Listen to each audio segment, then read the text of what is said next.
اپنی جھولیاں ہی چھوٹی سمجھتے ہیں اور انوار ہیں کہ اتر رہے ہیں.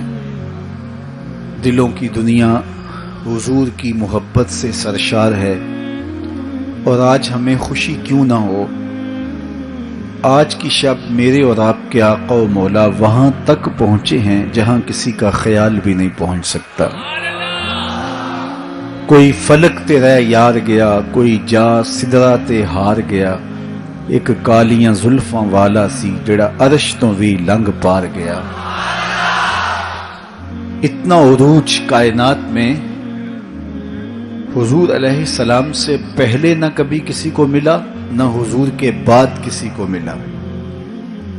وہ بلندیاں، وہ رفعتیں، وہ وسعتیں، وہ شان و شوکت، وہ عزت، وہ عظمت، وہ رفعت ان کا مقسوم ہوا جو انہی کا ہی حصہ ہے.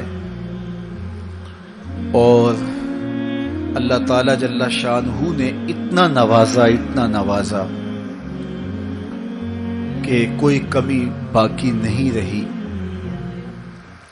اور حضور کے صدقے سے اس امت کو بھی نواز دیا گیا، بخشش کا وعدہ دے کر اس امت کے لیے 50 نمازوں کا تحفہ دے کے، جو بعد میں سمٹ کے 5 رہ گئیں، اور خواتین میں سورہ بقرہ عطا کر کے اس امت کے دردوں کا درمان کیا اور انہیں سکون اور قرار کی دولت نصیب فرمائے.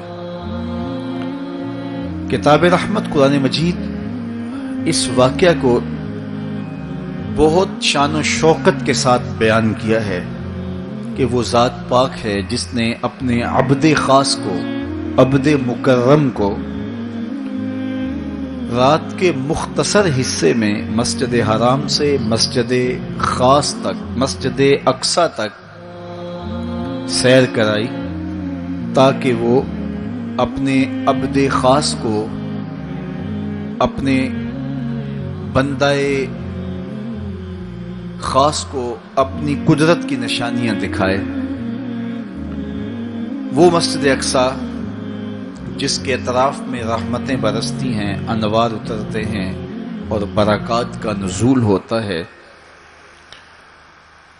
اور پھر مسجد اقصی سے لے کر آسمان تک، اور آسمان سے سدرہ تک، اور سدرہ سے جہاں تک میرے رب نے چاہا اپنے محبوب کو سیر کرائی اور قدرت کے نشانات دکھائے. جنت کی سیر کروائی، حضور نے دوزخ کا ملاحظہ کیا، مسجد اقصی میں نبیوں کی امامت کروائی،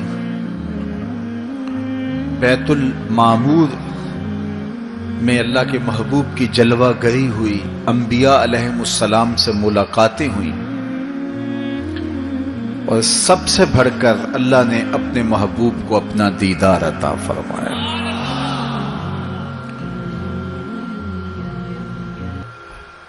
اب اس سرعت کے ساتھ، جس تیزی کے ساتھ حضور علیہ السلام تشریف لے گئے کہ رات کا مختصر حصہ تھا، قلیل وقت میں حضور گئے بھی ہیں اور آئے بھی ہیں. اور یہ ایک بہت بڑا امتحان تھا لوگوں کے لیے. کھرے اور کھوٹے کی پہچان ہونی تھی، لوگوں کے ایمان کا امتحان تھا، اور کفار نے اس پہ بہت ساری باتیں کی، اور ان کے ماننے میں یہ بھی نہیں آتا تھا کہ مسجد حرام سے مسجد اقصی تک کیسے گئے. ابو جہل نے گلی گلی جا کے پروپیگنڈا کیا کہ ہمارا کون سا مسجد اقصی میں آنا جانا نہیں ہے. تو 1 مہینہ جاتے ہوئے لگتا ہے، 1 مہینہ آتے ہوئے لگتا ہے، تو چھو کے بھی آنا ہو تو 2 ماہ چاہیے. اور یہ رات کے مختصر وقفے میں وہاں سے ہو کر آنے کی بات کر رہے ہیں. تو یہ کیسے ہم تسلیم کریں، یہ باتیں کیسے مان لیں؟